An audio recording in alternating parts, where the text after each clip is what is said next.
Well, I want to welcome you here to our first video training session for life group leadership.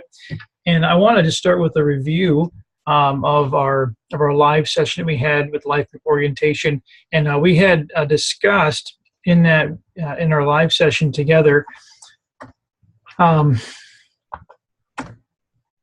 ministry task of a life group leader. And so just in review, we talked, if you remember, we had started with an overview of what's the pattern of healthy ministry, what's that look like? And then we moved from there to really what does it look like for a life group that's healthy? And then from there we consider, well, what then should be the primary task of a life group leader to facilitate that kind of a life group that exhibits healthy ministry. And you can see the chart here. We talked about it in our live session, so I'm not going to go back over it in detail, but let's just kind of keep in view that if you look at the orange column there in the middle, every life group is spiritual, it's relational, it's inclusive, it's missional, and it's multiplying. And that I think encapsulates really what a good life group is. And if you notice over on the far left, and I'd like you, even if you're watching this by video, go ahead and say this out loud with me, but these prepositions: up, with, in, out, and forward. Once again, let's just say that together, if you would. Up, with, in, out, and forward. And those verbs, I think, really they capture the essence of what we're after in ministry in a life group setting. So up, with, in, out, and forward. And that becomes a focal point of the ministry task. And that's in combination with the organizational task. And just to, you have this in your workbook. But like the four legs of a chair, every life group consists of these four things. And as I mentioned, in our live session together, that oftentimes people associate life group with the meeting. And meeting is just a part of a life group. Your group life takes place not just inside the context of a 7 to 8:30 or 7 to 9 on an evening weeknight. So, but there's leadership considerations. There's activities that you want to think through, whether it be outreach opportunities, evangelistic opportunities, social events, and then pastoral care. And so I won't belabor the points, but do take note of that. That's something that I want to keep in front of you. Always be mindful of, and some of those things can be easy to lose sight of. In the end, if you are really after that ministry task and the things that need organizing, you organize well, you're going to end up with a fantastic life group, really, in the end. Before I kind of move on to here to structure questions, let me just pause and let me just ask you just a couple assessment questions. Just have in view maybe the group that either you're a part of now or you most recently attended. And let me just ask you just two quick questions. Rate, maybe get a piece of paper and a pen and just sit down on a scale of 1 to 10, 10 being high, 1 being low. How would you rate the group's ministry quality? So let me go back here and take just a minute and maybe just up, with, in, out, and forward. How do you think the group, how would you rate the group in terms of encountering God? How would you rate the group, the relational quotient, the community? Do you feel like it was a transforming environment, that it really drove people closer to Christ and celebrated personal wins and shared testimonies and that kind of a thing? What about the outward focus of the group? And then lastly, was there leadership talk? Was there leadership development? Was there talk about planting a new group or raising up new leaders or empowering others? Take just a quick minute and just give a quick 1 through 10 scale on those. And once you have done that, do the same thing with the organizational quality. Think about the meeting just in its totality. How would you rate the meeting? How would you rate the degree of pastoral care in that life group that you're a part of now? What about the activities? Are there? What's the last time that you got together outside of a meeting? And then think about the leadership element, and just give a quick rating on that. After you've done so, you can see right off the bat how important it is. It's easy to, there's probably some things, some groups are really excelling in, and there's other groups, some other aspects of your group that you're part of that they're probably not excelling as well. So it's an easy inventory to take, and it's a great thing to, a way to kind of get a snapshot of your group. So in 3 to 6 months, as you're leading the group, revisit the ministry task and organizational task, and rate your own group. And it gives you kind of an idea as to what kinds of things you may want to focus on in the weeks ahead. Let me move on here to the life group structure. I think I may have touched on this in our live session a little bit, but you'll see here this chart can be found also in your manual, and hopefully you have this. You can pause the video if you don't have it, but it might be worth just grabbing your manual here. And the structure and the structure charts, it's under section 3, part B.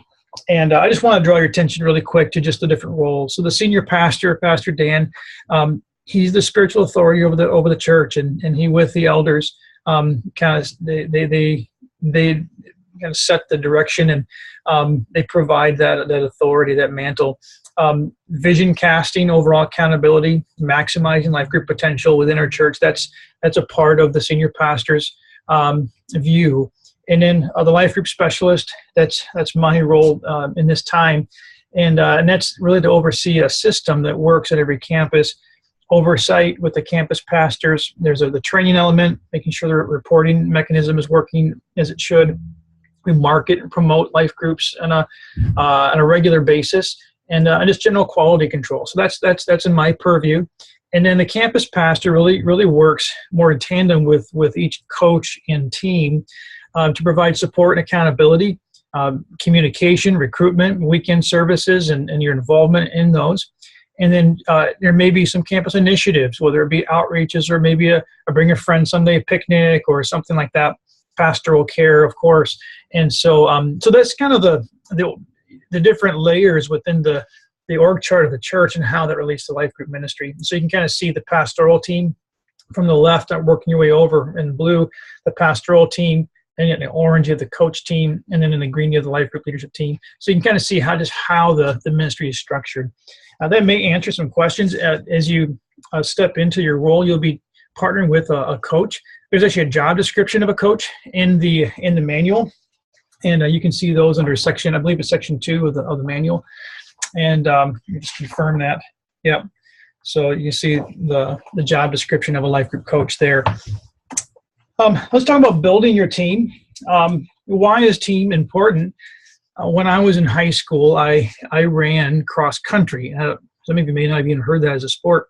I went to a small it was a public school, but I grew up in a very rural environment, Northeast Pennsylvania. And I'll often tell people they're in that part of the state, there's more cows than there are people. And so I had a graduating class of 54. It's very small compared to any schools, even private schools in Hampton Roads. But so we didn't have a football team. The only sport that was available to students in the fall was to run cross country. So oftentimes those that wrestled or was in basketball, other sports in the winter season, they would run cross country in the fall to stay in shape. So we actually had a really good team, and even for a small school. And in running, it's often kind of envisioned as to be an individual sport. You think of runners as they set their own times, they work against their own records, and it's just a very, very individual effort. But I found in my own experience that to be not the case. In fact, we had a fantastic team, and looking back, I think it was because we really worked as a team. Our practices were as a team. We traveled as a team and encouraged each other with hill sprints. I remember coming up a hill sprint and people coming back down either side, they're cheering you on and saying, come on, you can do it, a little harder. And then you exude the same energy and give the same exhortation, encouragement to folks on your way back down. There's cheering teammates across the finish line, and you run together in practice. And so, I found that no one else can run the race, for me. But boy, the encouragement of team is so powerful. And, I look back and I think, honestly, what I would rather have been I would rather have been the fourth place runner on my team, but as a team make it to the state meet, rather than be the number one runner and go to the state meet as an individual. I would rather have gone as a team. You carb up with your friends, and there's a lot of talk. You travel together, and maybe a little less glory, but it's a lot more fun. And I think on building a team, can I lead without a team? Some people can, I suppose. But in life group ministry, I'd like us to think really always in terms of team. So maybe you're, if you're single, you're a single person, you're going to partner up with some friends, maybe another couple or another single individual. Maybe as a couple, if you're a married couple, to lead a group, you want another couple or another maybe a single friend, and it can be a co-leader or an apprentice. So it's just not you. It has to be you plus somebody else. And so just have that in mind. Let me just offer you a couple of thoughts that I have, I think, in terms of 3 essential gift sets that I think will really help you as you think about the team dynamic. I think there's 3 things that really make a life group exceptional.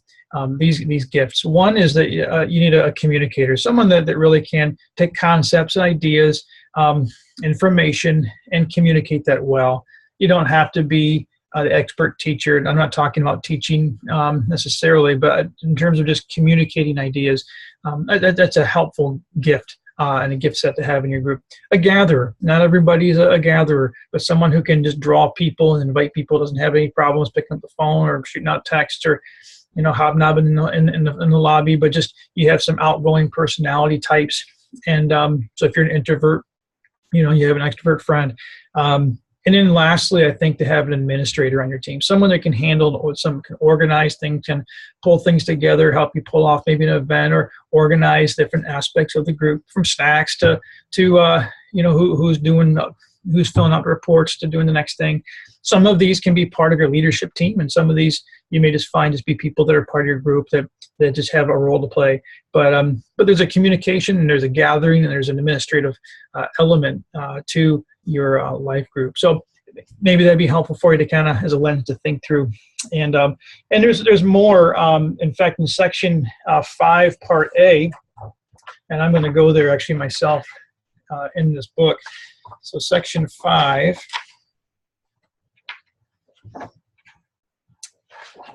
Part A, that whole section is devoted to leadership insights, and there's a whole piece here that to 2 pages of your manual devoted to just building your leadership team. So some great insights here that I want you to look at. I'm going to focus just for a minute on part C. There, it's called common mistakes, and these are common mistakes that I've seen leaders make, and reasons that they end up not building the team.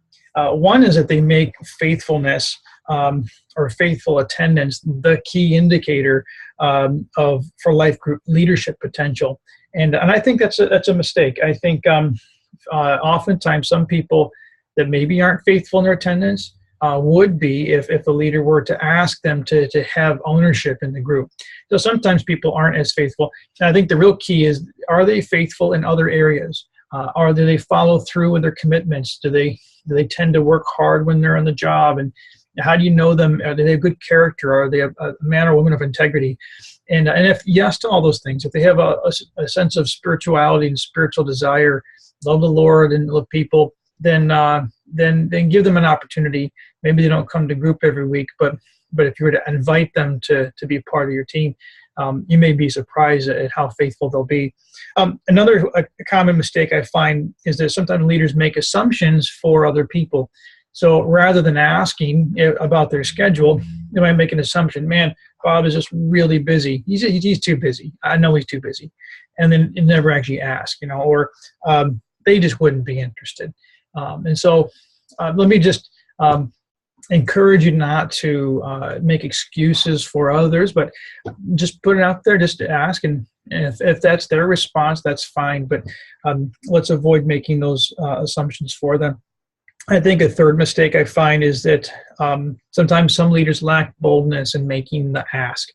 And you're not tasking them, you're inviting them. And so people want to be part of something that matters, and life group matters. And so be confident about that and make the big ask, and you'll be surprised how many people would love to join you or be part of your team. And then fourthly, I think some leaders, they make a mistake in seeking perfection. And I think excellence should always be a part of our plan, and we want that in view. But I think though that we don't need perfection. We want them to be a disciple who's growing in Christ, but they don't have to have everything figured out, and they don't have to be perfect, that's for sure. So those are just some quick thoughts, but take a look over section 5A, and even if you want to just pause the video for a quick minute, just give a quick overview of that page. There's some helpful hints in there and tips, I think, that you'll find as you consider what your team should look like as you plan to start soon. And then moving on here, there's a question I think often leaders are asking, and it has to do with new leaders in particular, but can I really do this? For some of you, you've led before and you know what's required. But for someone, maybe this is your first time taking a stab at leading a group, it can feel overwhelming. You talk about ministry tasks, it's, these 5 layers and organizational task, and you look at the job description and you might think like, oh my gosh, like what's the church really requiring of me? But I just want to draw your attention to a couple of things, and I want the answer to this question to be absolutely yes, you can do this. But you'll notice back in section 1, part C, there's a section here called Factors That Matter. Factors that matter. I don't know if, no, you don't have it here. So you'll see that there. And you'll notice this is based on some research by Joel Comiskey. And he looked at multiplying, healthy, growing life groups. And actually was not limited to North America. It was global. He did his research internationally. But he included lots of churches in the States, of course. And he found out the things that don't matter. And some of this you may find to be surprising, and some of this you may not. But gender, social class, age, marital status, education, none of that made a difference in leaders leading healthy groups. Your personality, your temperament type he found out that was not a factor in group growth or group health. In other words, extroverts or introverts, it didn't matter. How you process information can be different. It doesn't matter. He also thought that spiritual gifts, you may have an exhortation gift or a gift of giving or hospitality or service, or it didn't matter. Leaders that led healthy groups had all kinds of gift sets and temperament types. He found, though, that there were things that did matter, and this ties into the job description and even the ministry tasks we described earlier. But he said that prayer does matter. This is what the research shows. And this is supported not only by Joel, but there's another guy named Jim Engley. He did research and he found the same thing, that the prayer life of the leader makes a huge difference in the health and the growth of the group. Its ability to reach, if outreach is a stated purpose of the group, that makes a difference. And reaching both inside the church, inviting people that you meet in the lobby or in the sanctuary space, and then outside the church, inviting non-believers even to your group. And then the care that happens in between the family, spending time with each other, praying for one another, having fun together, that was a huge element. Empowerment, empowering other leaders, other people. In other words, the leader doesn't own everything, but gives as much of the responsibility away to other group members. So it's our group, not my group. That made a big difference. So prayer, the reach, the care, empowerment, and then lastly, setting goals. That was unique to Joel Comiskey's research, but he found that putting events on a calendar, setting goals, actually saying this is how many people we want to see by this date, this is at the date we want to plant or multiply, that having that written down, talking about, praying through it, actually setting a goal made a big difference in groups that multiplied and planted in rapid fashion. So let me leave you with that. It's in your manual. I'll refer back to it, but I think you can do this. You can have you've had these trainings, you have the resource manual, you're going to have your team, you're going to have the encouragement of a good coach, you've got the pastoral team and our prayers. And let me just say that you really can do this. You don't have to be an expert, you don't have to be a superstar, you're no superhero. You just need average people to be available to God, and just follow some of the basic things that you're learning, and you're going to have a fantastic group together. So There's some tips back here in the back of this manual. I'll leave you in section 6. In section 6, there's some inventories. In part B, there's one that's called "We Want Our Group to Be," and it's a little inventory you can take, and it kind of helps with goal setting. Maybe take a look at that. It's called section 6, part B. And then lastly here, setting goals. Lastly, about steps to launching a new group, and I'll leave this with you here. Step 1. Just pray about the group that you're wanting to lead. You've filled out an application already, and it's in the approval process if it hasn't been approved already. And put some prayer into the group as you feel the Lord's giving you a vision.